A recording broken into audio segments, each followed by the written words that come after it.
I'm going to show you a little bit on handling puff adders. There's been a lot of speculation recently on how to handle puff adders, how not to handle them, how to milk them.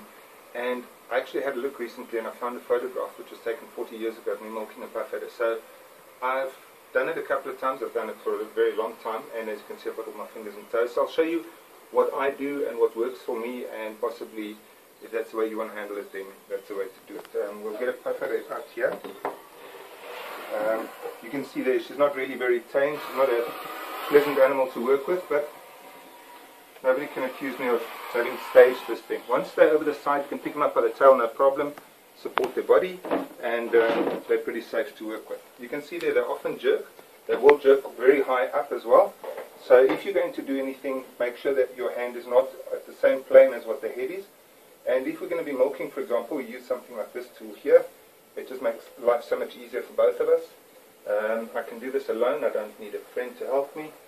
So what I'll do is I'll take something like this, move it to the edge of the table, take the container, and there you can see she's very eager to bite.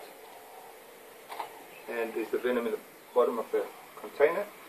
So I didn't have to neck her, I didn't have to stress her, I didn't have to hurt her in any way. And when I let go, all I do is I just take that away, pick her up and shake her so she can't hop up and bite me. And it's that easy to work with a puff adder. A lot of people say you can't tube a puff adder because they're very difficult to work with. But if, for example, you need to sex this girl, what you do is you take a tube like this, just let her relax a bit because she's not happy with me stealing her venom. She was saving that for a rainy day. Yes, right inside there, my girl. Alright, so there she's pretty safe now. I can handle her quite easily. If I need to, I can probe her, I can hold her there. The tail is here, I'll take a probe, put some lubricant on it.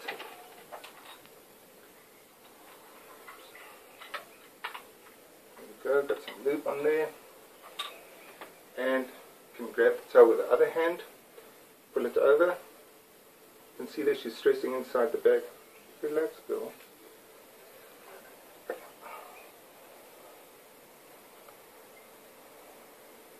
She's not happy with me, but it's fine. At least I'm safe. I don't have to grab her by her neck and injure her. You can see there, it's quite easy. Put the probe in. It goes in 2 subcaudals, so we know for a fact she's a female. Although puff adders are very easy to sex. And when you need to let go of her, it's also very easy. What you do is you move your hand up the tube, grab the tube, slip her out, take her back in a cage, and there we go. So we managed to sex her, we managed to milk her, and if we needed to, we could give her any sort of injections. And never once did I have to grab her by her neck and stress her out. And that's actually what kills these snakes. That's why they don't live that long in milking facilities, if they milk very often, because of the amount of stress that they go through. I can promise you if I drop a rat in there tomorrow, she'll eat. So that's a lot easier. Okay, I'm going to show you the same on a snouted cobra. I'm going to use a fairly large specimen. They're also just as easy to milk, however I prefer not to neck them. They've got smooth scales, they're very twisty, they hook around your elbow and they pull away. So I'll show you with one of these girls here as well. Okay.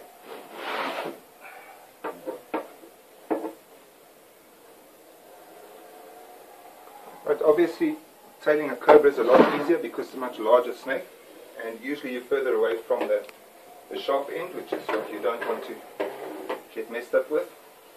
So once she's settled down, you can just get her head into the tube. Okay, good. If they start to get up, you just shake them a little bit, and they don't have the muscle strength to be able to. As you can see, she gets upset rather easily. She's chewing on everything she can find. So,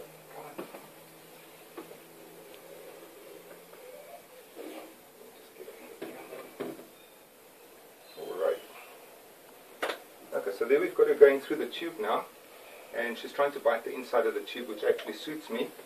So I'll show you what we're going to do with her now. Right there you can see her head coming through. She's trying to bite the inside of this. She's not in a happy mood today, which is exactly what we need. So we just need her to stick her head out of the front there, and then we give her a glass. That gives her something to chew on. And there you go, she's chewed right through the plastic. You can see the amount of venom in there. She's very upset with me. But it doesn't matter, if I'd been holding her, it would have been a lot worse. So if I want to, I can either slide her through all the way, or I can pull her back. And usually in a case like this, because I've got her here, it's just so much easier for me to get her back in her cage. Just push the cage half closed, put her head in there. Come on, girl.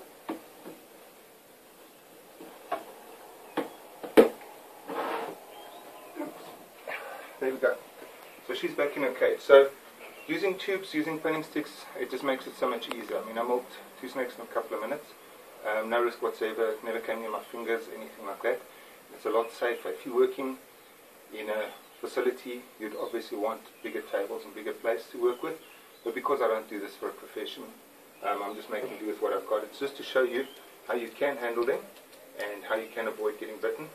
So people who brag they milk snakes and they've been bitten 14 times or 100 times or whatever, it's just negligence and a lack of keeping up with technology. And this technology is there. If you guys want to work with snakes, handle them, milk them, sex them, whatever, use the technology that's there. Hopefully you'll be as lucky as me, have all your fingers and toes when you get to my age.